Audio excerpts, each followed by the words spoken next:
আমি ভাইয়ের ঘরে গেলাম এবং দেখি সে বিছানায় শুয়ে আছে। আমি বললাম, ভাই, তুমি আজ ক্লাসে না গিয়ে পুরো দিন বাড়িতে থাকার পরিকল্পনা কেন করলে? সারাদিন আমার সঙ্গে কি করবে? তুমি কি কোনো পরিকল্পনা করছো? তখন ভাই মুচকি হেসে বলল, গতকাল তুমি বলেছিলে না যে একবার চেষ্টা করে দেখলে ক্ষতি নেই? এই কারণেই আমি বাড়িতে থাকতে চেয়েছিলাম। ভুলে গেছো নাকি? তারপর আমি হাসতে হাসতে তার পাশে গিয়ে বসলাম, আর সে আমাকে, বন্ধুরা, আজকের গল্পটা অনেক বেশি স্পেশাল। তাই কেউ মিস করো না। আমার নাম আরুষি, আমি ইতিহাসের একজন ভালো ছাত্রী। ইতিহাস আমার খুব প্রিয় বিষয়। আমার বড় ভাই সুমন, যার বয়স 21 বছর, তিনিও আমার সঙ্গেই একই কলেজে পড়েন। আমি এখন প্রথম বর্ষে পড়ছি। আমরা দুই ভাইবোন একসঙ্গে একই বিশ্ববিদ্যালয়ে পড়াশোনা করি। আমাদের ক্লাস প্রতিদিন সকাল 9টায় শুরু হয়। আমরা একসঙ্গে বিশ্ববিদ্যালয়ে যাই। যাতায়াতের সুবিধার জন্য বাবা আমাদের জন্য একটি মোটরসাইকেল কিনেছিলেন। ভাই মোটরসাইকেল চালান, আর আমি তার পেছনে বসে বিশ্ববিদ্যালয়ে যাই। তবে সুমন ভাই আমার আপন ভাই নন। আমার বাবা মারা যাওয়ার পরে মা সুমন ভাই এর বাবার সঙ্গে বিয়ে করেন। এখন আমরা সবাই একসঙ্গে একটি সুখী পরিবার হিসেবে বাস করি। আমি জানতাম না আমার সৎ ভাইয়ের সাথে আমার জীবনের এমন একটি অধ্যায় শুরু হবে। আমার বাবা মা দুজনেই সরকারি চাকরিজীবী। প্রতিদিন সকাল 8টায় তারা অফিসের উদ্দেশ্যে বাড়ি থেকে বেরিয়ে যান। তাদের অফিসে চলে যাওয়ার পর আমি আর আমার ভাই দুজনেই আমাদের দিনের প্রস্তুতি নিতে শুরু করি। আমাদের বাড়িতে একটি মাত্র সাধারণ বাথরুম রয়েছে। তাই প্রথমে আমি গোসল করে তৈরি হয়ে নিই, তারপর আমার ভাই গোসল সেরে নেয়। সাধারণত মেয়েদের তৈরি হতে একটু বেশি সময় লাগে, তাই আমি আগে তৈরি হয়ে নিই। সব প্রস্তুতি শেষে আমি আর আমার ভাই ইউনিভার্সিটির দিকে রওনা দিই। আমাদের ব্যস্ত জীবনের এই দিনগুলোতে আমরা একসাথে সময় কাটানোর সুযোগ পাই। কিন্তু সেই সময়গুলো কখন যেন আমাদের সম্পর্ককে আরও গভীর করে তোলে। বাড়ির গেটটি তালাবদ্ধ ছিল, তবে আমাদের প্রত্যেকের কাছেই গেটের চাবি থাকে। আমি আর আমার ভাই ক্লাস শেষে বিকেল 4টার দিকে বাড়ি ফিরলাম। বিকেল 6টার দিকে বাবা মাও বাড়ি চলে এলেন। এভাবেই প্রতিদিন নির্দিষ্ট রুটিনে আমার দিনগুলো কেটে যাচ্ছিল। কিন্তু একদিনের একটি ঘটনা আমার জীবনের পুরো গতিপথ পাল্টে দেয়া। এটিকে আপনি হঠাৎ ঘটে যাওয়া একটি ঘটনা বলতে পারেন, বা হয়তো তা ছিল অন্য কিছু। প্রতিদিনের মতো সেদিনও আমরা সকলে একসাথে সকালের নাশতা করলাম। বাবা মা তাদের অফিসের জন্য প্রস্তুত হয়ে বেরিয়ে গেলেন। বাবা মা বের হওয়ার কিছুক্ষণ পর আমি বাথরুমে গিয়ে দরজা বন্ধ করলাম। সেদিন বাথরুমের দরজা বন্ধ করার পর থেকেই কিছু অপ্রত্যাশিত ঘটনা ঘটে গেল, যা আমার মনকে নাড়া দিয়েছিল এবং জীবনের প্রতি আমার দৃষ্টিভঙ্গি সম্পূর্ণরূপে বদলে দিল। সেদিন আমি বাথরুমে ঢুকে নিজের পোশাক খুলে পাশে রাখতে যাচ্ছিলাম, তখন হঠাৎ দরজার নিচ দিয়ে একটি ছায়া দেখতে পেলাম। আমি শাওয়ারের নিচে দাঁড়িয়েছিলাম এবং হালকা ভীত হয়ে পড়েছিলাম। প্রথমে ভেবেছিলাম হয়তো এটা আমার মনের ভুল, কিন্তু যখন মুখে সাবান লাগাচ্ছিলাম তখন আবার দরজার নিচে ছায়াটি নড়াচড়া করতে দেখলাম। আমার মনে হলো কেউ হয়তো দরজার বাইরে থেকে আমাকে লক্ষ্য করছে। তবে বাড়িতে তখন আমি আর আমার ভাই ছাড়া আর কেউ ছিল না। তাই মনে প্রশ্ন উঠল, তাহলে কি আমার ভাই আমাকে লক্ষ্য করছে? তারপর ভাবলাম, হয়তো লাইটের প্রতিফলনের কারণে এমনটা দেখাচ্ছে। আমি নিজেকে শান্ত করার জন্য এসব নেতিবাচক চিন্তা এড়িয়ে যাওয়ার চেষ্টা করলাম। তবুও সেই ছায়া বারবার আমার মনে সংশয়ের সৃষ্টি করছিল। শাওয়ার চালু করে আমি ধীরে ধীরে গোসল করলাম এবং পরিষ্কার হয়ে নিজের পোশাক পরে নিলাম। কিন্তু যখন আমার ওড়নাটি তুলতে গিয়েছিলাম, তখন আবার দরজার নিচ দিয়ে একটি ছায়া নড়াচড়া করতে দেখলাম। এবার আমার সন্দেহ আরও গভীর হয়ে গেল। গোসল সেরে আমি নিজের ঘরে চলে এলাম এবং প্রস্তুত হতে লাগলাম। অন্যদিকে ভাই কিছুক্ষণ পর তৈরি হয়ে আমাকে ইউনিভার্সিটিতে নিয়ে যাওয়ার জন্য ডাকতে এলো। আমরা দুজনেই বাড়ির দরজা বন্ধ করে ইউনিভার্সিটির উদ্দেশ্যে বেরিয়ে পড়লাম। প্রতিদিনের মতো সেদিনও আমি মোটরসাইকেলে ভাইয়ের পেছনে বসে পড়লাম এবং আমার ব্যাগটি ভাইয়ের পেছনে ও আমার সামনে রাখলাম। তবে সেই দিন কি এমন কিছু ঘটতে চলেছিল যা আমার প্রতিদিনের স্বাভাবিক রুটিন থেকে আলাদা? এই প্রশ্ন আমার মনে ঘুরপাক খাচ্ছিল। সেদিন আমার মন যেন অন্য এক জগতে হারিয়ে গিয়েছিল। সেই দিনের অনুভূতিগুলো এমন ছিল যা ভাষায় প্রকাশ করা সম্ভব নয়। তবে পরের দিন সকাল থেকেই আমি ভাবতে শুরু করলাম, কিভাবে নিশ্চিত হব যে আমার ভাই সত্যিই আমাকে বাথরুমের দরজার বাইরে থেকে দেখেছিল কিনা। অনেক চিন্তা করার পর আমার মাথায় একটি পরিকল্পনা এলো। বাবা মা অফিসে চলে যাওয়ার পর আমি আমার মোবাইল ক্যামেরায় ভিডিও রেকর্ডিং চালু করলাম এবং সেটি বাথরুমের বাইরে এমন একটি জায়গায় রেখে দিলাম যেখানে যদি কেউ দরজার বাইরে থেকে কিছু করার চেষ্টা করে তা রেকর্ড হয়ে যাবে। মোবাইলটি রেখে আমি বাথরুমে ঢুকে দরজাটি ভেতর থেকে বন্ধ করলাম। বাথরুমের দরজার দিকে তাকাতেই আবার একটি ছায়া দেখতে পেলাম। এবার আমি বুঝতে পারলাম যে যা কিছুই ঘটছে তা ক্যামেরায় ধরা পড়েছে। এই চিন্তা করতে করতে আমি গোসল শেষ করলাম। তারপর বাথরুম থেকে বেরিয়ে এসে মোবাইলটি হাতে নিয়ে নিজের ঘরে চলে গেলাম। ভিডিওটি চালিয়ে যা দেখলাম তাতে আমার বিশ্বাসই হতে চাইছিল না। আমি ভাবছিলাম এটা কিভাবে সম্ভব। এরপর আর কিছু না ভেবে আমি আর আমার ভাই ইউনিভার্সিটির জন্য রওনা দিলাম। আমি মোটরসাইকেলে ভাইয়ের পেছনে বসে ওর গলা জড়িয়ে ধরলাম। মনে মনে ভাবতে লাগলাম কিভাবে ভাইকে সেই ভিডিওটা দেখাবো। ঠিক তখনই ভাই বলল, তুই কি ঠিক আছিস? আমি বললাম, হ্যাঁ ভাই, সব ঠিক। ভাই বলল, তাহলে এত জোরে আমাকে ধরে আছিস কেন? আমি বললাম, জানি না কেন ভাই, আজ একটু অস্বস্তি লাগছে। পুরো দিন ইউনিভার্সিটিতে পড়াশোনার মাঝে আমার মন বারবার অন্যদিকে চলে যাচ্ছিল। দুপুরে বাড়ি ফিরে এসে আমি স্থির হতে পারছিলাম না। কিভাবে ভাইকে বলবো কেন সে এই রকম কাজটা করল, সেটা ভেবে দিশেহারা হয়ে পড়েছিলাম। রাতে প্রায় 10টা বাজে। আমি বিছানায় শুয়ে বারবার পাশ ফিরছিলাম। একেবারেই ঘুম আসছিল না। নিজের মনে সাহস এনে ভিডিওটা আবার দেখলাম। অনেক ভেবে আমি সেই ভিডিওটা ভাইয়ের মোবাইলে পাঠিয়ে দিলাম, কারণ সে জানুক আমি তার অপরাধ ধরে ফেলেছি। প্রায় 15 মিনিট কেটে গেল, কিন্তু ভিডিওটা সে দেখল না। আমি ভাবতে লাগলাম, ভাই কেন ভিডিওটা দেখছে না? বারবার ফোন চেক করছিলাম। 1 ঘন্টারও বেশি সময় কেটে গেল, কিন্তু কোনো প্রতিক্রিয়া নেই। তখন মনে হলো হয়তো ভাই ঘুমিয়ে পড়েছে। এভাবেই রাত কেটে গেল, কিন্তু কোনো উত্তর পেলাম না। অবশেষে আমি হতাশ হয়ে ঘুমিয়ে পড়লাম। পরের দিন রবিবার ছিল। সেদিন বাবা, মা, ভাই আর আমি সবাই বাড়িতে ছিলাম। সকালের নাশতা সবাই একসঙ্গে করলাম। নাশতার সময় মনে হচ্ছিল যেন কিছু একটা বলবো, কিন্তু সাহস পাচ্ছিলাম না। ভাইয়ের আচরণে কোনো পরিবর্তন দেখিনি। এর মানে সে এখনো আমার পাঠানো ভিডিও দেখেনি। সকালে প্রায় 10টা নাগাদ আমি আমার ঘরে বসেছিলাম। হঠাৎ করে আমার মোবাইলে একটি মেসেজ এলো। মেসেজ দেখে আমার হৃদস্পন্দন বেড়ে গেল। মেসেজটি আমার ভাইয়ের কাছ থেকে পাঠানো। সে লিখেছে যে সে ভিডিওটি দেখেছে। আমি নিশ্চিত হয়ে গেলাম যে সে ভিডিওটি দেখেছে। আমি তার মেসেজের জবাব দিলাম, কিন্তু এরপর আর কোনো উত্তর পেলাম না। দুপুর হয়ে গেল, কিন্তু এখনো কোনো প্রতিক্রিয়া আসেনি। দুপুরের খাবার সময় আমরা সবাই একসাথে খেতে বসেছিলাম। আমি লক্ষ্য করলাম যে ভাই চুপচাপ মাথা নিচু করে খাচ্ছিল। খাওয়া শেষ করেই সে উঠে নিজের ঘরে চলে গেল। আমি বাবা মায়ের সামনে বললাম, ভাই, কিছুক্ষণ পর তোমার ঘরে আসব। তোমাকে কিছু পড়া বুঝিয়ে দেব। সে কিছু না বলে তার ঘরে চলে গেল। খাওয়া শেষ করে মা আর আমি টেবিল গুছিয়ে নিলাম। সব কাজ শেষ করার পর মা বাবা মায়ের ঘরে চলে গেলেন, আর আমি সোজা ভাইয়ের ঘরে চলে গেলাম। ঘরে ঢুকে দেখি ভাই জানালার পাশে দাঁড়িয়ে আছে। আমি ঘরে ঢুকে দরজাটা ধীরে ধীরে বন্ধ করলাম। তারপর সুমন ভাইয়ের কাছে গিয়ে দাঁড়ালাম। দেখলাম ওর চোখে অশ্রু গড়িয়ে পড়ছে। ওর চেহারায় অপরাধবোধ স্পষ্ট ছিল। সুমন ভাই আমার চোখের দিকে তাকিয়ে খুব ধীরে বলল, দুঃখিত। আমি বুঝতে পারছিলাম সে ভেতরে ভেতরে খুব খারাপ অনুভব করছে। ও যেন আরও ভেঙে না পড়ে, তাই আমি সামনে এগিয়ে এসে তাকে আলতো করে জড়িয়ে ধরলাম। তারপর ধীরে ধীরে তার কানে বললাম, এই বয়সে এরকম ভুল হয়েই যায়। এতে দুঃখ পাওয়ার কিছু নেই। আর আমরা তো সৎ ভাইবোন, তাই এটা নিয়ে বেশি ভাবারও দরকার নেই। আমার কথা শুনে সুমন ভাই হতবাক হয়ে আমার দিকে তাকাল। সে বলল, কিন্তু আমরা তো ভাইবোন, তাই না? আমাদের উচিত সম্পর্কের মর্যাদা রক্ষা করা।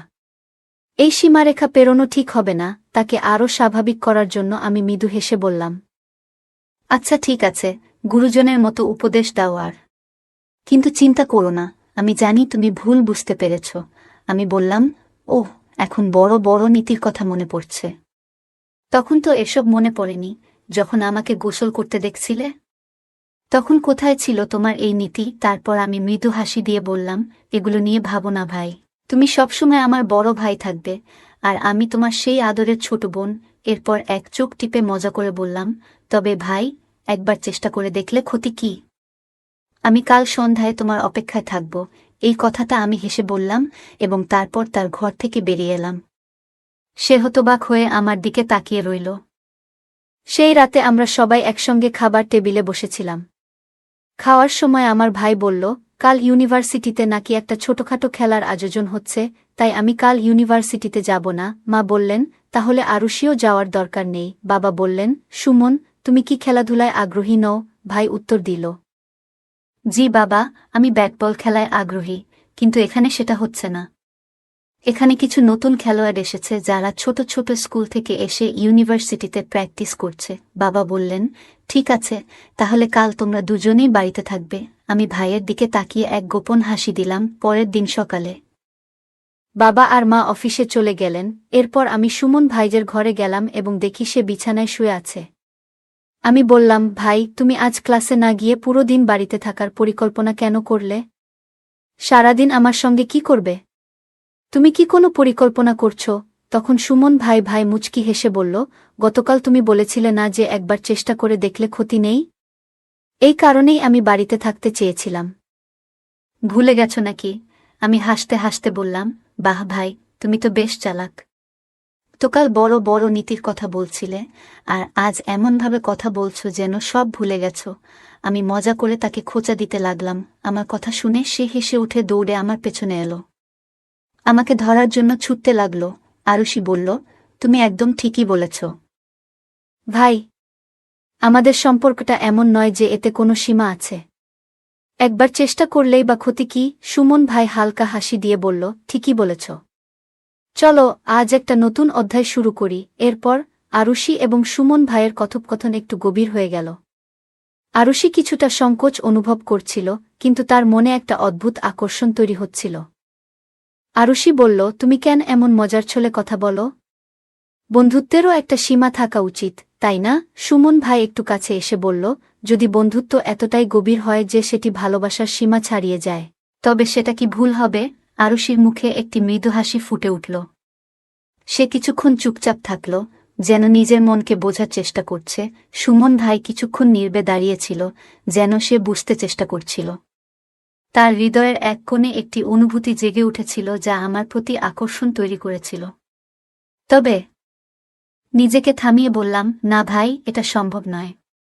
এটা সঠিক হবে না। সুমন ভাই গভীর দৃষ্টিতে তাকিয়েছিল। সেই দৃষ্টির মধ্যে কি যেন এক অনুচ্চারিত কথা ছিল, যেন সে আমার সব অনুভূতি বুঝে ফেলেছে। আমি নিজের হাত দুটো মুষ্টিবদ্ধ করে শক্ত করে ধরলাম, যেন সাহস যোগায়। তারপর বললাম, আমি কখনো এমন অনুভব করিনি। তোমার সঙ্গে থাকলে মনে হয় আমি সঠিক পথে আছি। আমার কণ্ঠ কাঁপছিল। প্রতিটি শব্দ যেন নিজের ভেতর থেকে টেনে বের করতে হচ্ছিল। যদি তুমি মনে করো আমি ভুল করছি, তবে আমি তোমার সব কথা মেনে নেব। আমি এক মুহূর্ত থামলাম, তারপর প্রশ্নটা করেই ফেললাম, শুধু বলো, তোমার মনে আমার জন্য কি আছে? সুমন ভাই কিছুক্ষণ চুপ করে রইল, যেন শব্দগুলো গুছিয়ে নেওয়ার চেষ্টা করছে। তার চোখে এক ধরনের গভীর মমতা ছিল, কিন্তু সঙ্গে একটা দ্বিধাও। তুই এটা বলছিস, জানিস? আমি কখনো ভাবিনি তুই এমন কিছু বলবি, সে বলল, তার কণ্ঠে একটা অচেনা আবেগ। আমার বুক ধক করে উঠল। তুই জানিস না, তোকে নিয়ে আমার চিন্তাগুলো কতখানি গভীর। আমি চাই তুই সবসময় হাসি খুশি থাকিস। কিন্তু সে থেমে গেল। আমি ধীরে ধীরে বললাম, কিন্তু কি ভাই? সে এক দীর্ঘ শ্বাস নিয়ে বলল, আমি চাইনি তুই আমার উপর নির্ভর করিস, কারণ তুই নিজেই নিজের পথ তৈরি করতে পারিস। কিন্তু তুই যদি বলিস যে আমি তোর জন্য কিছু, তাহলে? তার কণ্ঠ আটকে গেল। এই প্রথমবার আমি তার ভেতরে দ্বিধা ও ভালোবাসার টানাপোড়েন অনুভব করলাম। যেন আমরা দুজনেই বুঝে গেছি, এই সম্পর্কটা শুধুমাত্র কথায় ব্যাখ্যা করার নয়, এটা অনুভবের। সুমন ভাইয়ের চোখে জল চলে এলো। সে ধীরে ধীরে বলল, তোমাকে ছাড়া আমিও অসম্পূর্ণ, কিন্তু আমার ভয় হচ্ছে এই পথে হাঁটলে আমাদের জীবনে বড় পরিবর্তন আসবে। ভাইয়ের হাত ধরে বললাম, পরিবর্তনকে ভয় পেও না। যদি আমাদের সম্পর্ক সত্যি হয়, তবে এই পরিবর্তন আমাদের জন্য নতুন সম্ভাবনা নিয়ে আসবে। আমি তোমাকে কখনো কষ্ট দেব না, এই কথা দিলাম। সুমন ভাই মৃদু হাসি দিয়ে আমার দিকে তাকালো। বলল, তাহলে তুমি সত্যিই আমাদের সম্পর্ককে এতটা গুরুত্ব দাও? তাদের চোখের ভাষা সবকিছু বলে দিচ্ছিল, যা শব্দের চেয়েও গভীর ছিল। অবশেষে তারা নিজেদের অনুভূতিকে গ্রহণ করল এবং একে অপরকে জড়িয়ে ধরল। তাদের সম্পর্ক আর বন্ধুত্বের সীমায় আটকে থাকল না, বরং নতুন এক অধ্যায়ের সূচনা করল। এটি ছিল এক নতুন অধ্যায়ের সূচনা, যেখানে ভালোবাসা আর বিশ্বাস ছিল তাদের পথপ্রদর্শক। সুমন ভাই আর আরুষির জীবনে এক নতুন মোড় এল। তাদের বন্ধুত্ব ধীরে ধীরে গভীর ভালোবাসায় রূপ নিল। তবে এই সম্পর্ক ছিল তাদের নিজস্ব একটি গোপন অধ্যায়, যা তারা বাইরের পৃথিবীর চোখ থেকে লুকিয়ে রাখতে চেয়েছিল। পরের দিন সকালে আরুষি কিছুটা চিন্তিত মনে হচ্ছিল। সুমন তাকে দেখেই জিজ্ঞাসা করল, কি হল? তুমি কি কিছু নিয়ে উদ্বিগ্ন? আরুষি মাথা নিচু করে বলল, ভাই, সবকিছু এত তাড়াতাড়ি হয়ে গেল যে আমি বুঝতে পারছি না সামনে কি হবে। সমাজ, পরিবার, তারা কখনো আমাদের এই সম্পর্ককে মেনে নেবে না। সুমন ভাই ধীরে ধীরে তার কাছে এসে বলল, আরুষি, যখন আমাদের ভালোবাসা সত্যিকারের, তখন আমাদের কারও অনুমতির প্রয়োজন নেই। আমরা একসঙ্গে আছি, এটাই সব কিছু। আরুষি তার কথা শুনে একটু আশ্বস্ত হল। সে গভীরভাবে সুমনের চোখে তাকিয়ে দেখল এবং বুঝতে পারল যে তার ভালোবাসার শক্তি তাদের সব বাধা অতিক্রম করতে সাহায্য করবে। ভয় পাওয়ার কিছু নেই। তবে যদি তুমি চাও, আমরা আমাদের সম্পর্কের কথা গোপন রাখতে পারি যতক্ষণ না সঠিক সময় আসে। সুমন ভাই ধীরে ধীরে বলল। আরুষি তার দিকে তাকিয়ে বলল, আমি শুধু চাই আমরা যেন একে অপরকে বুঝি এবং সবসময় পাশে থাকি। যদি আমাদের মধ্যে বিশ্বাস থাকে, তাহলে আমরা সব বাধা পার করতে পারব। কয়েকদিন সবকিছু ভালোভাবেই চলছিল।